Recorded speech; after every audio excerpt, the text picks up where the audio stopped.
नमस्कार मु सौदामिनी सामल आपण मानक मो यूट्यूब चैनल किछि कथा किछि कविता को स्वागत। आपण माने ए माटी को नहीं अनेक गीत कविता गप लिखिथिबे पढ़िथिबे शुणिथिबे। आज आपण मानक मो भाषा रे मो माटी पानी पवनर कथा मो कविता मो ओडिशा शुणंतु। ओडिशा मो जन्मभूमि अत्यंत पवित्र रवि उदय अस्त शुणी गीता भागवत साधु सन्थंकर भूई जानाम शुणिले मथा आपे जाए नई। साधु सन्थंकर भूई जानाम शुणिले मथा आपे जाए नई। मोहुठारो मिठा लागे मोर मातृभाषा राज्य मध्य शिरोमणि अटे मो ओडिशा। तार सरी हेब किए नीति प्रति महानदी जार पाद धुए। तार सरी हेब किए नीति प्रति महानदी जार पाद धुए। कला चातुर्यरे भरा जहार शरीर प्राकृतिक संपदरे पूरीची भंडार। कला चातुर्यरे भरा जहार शरीर प्राकृतिक संपदरे पूरीची भंडार।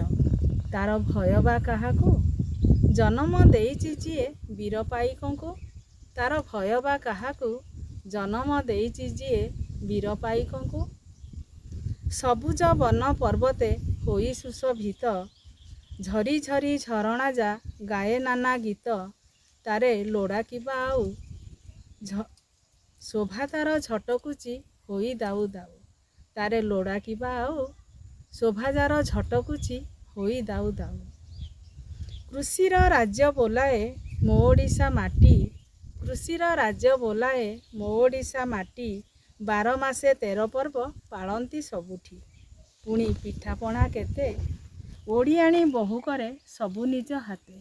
पुणी पिठापणा केते ओडियाणी बहु करे सबु निज हाते। छुंची पत्र आरिसा का करा पोड़ पिठा मंडा चितऊ एंडुरी बौल गईठा। छुंची पत्र आरिसा का करा पोड़ पिठा मंडा चितऊ एंडुरी बौल गईठा। सरस्वतिया चकुड़ी मनपुरी जाए देखी पिठा भली भली। सरस्वतिया चकुड़ी मनपुरी जाए पिठा देखी भली भली।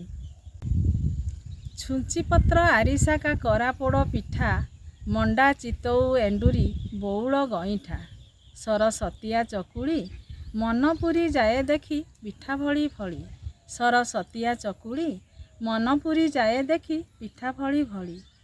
छऊ नृत्य धनुजात ओडिसी छंदरे।